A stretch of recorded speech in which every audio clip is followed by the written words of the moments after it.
Okay, so now we're going to take a look at, in this particular demo, we're going to take a look at secret server reporting and what's all available to us. So we're going to come here to Insights, and then what we're going to do is we're going to click on Secret Server Reporting and see all the different reports out of the box that are available to us.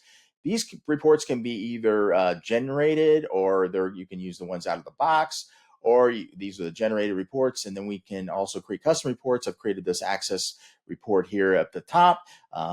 As a custom report, you can see that this fits nicely into the out-of-the-box report. So with this, we can see user activity, secret activity. We can see passwords that have not changed in the last 90 days. So if I was to click on one of these, I'll show you how nice this is, because what this does not only gives you this visibility into passwords not changed in the last 90 days, but we can also see that this is an active report here as well. So we can click on any of these secrets and then rotate the password on there to make them fall off this report.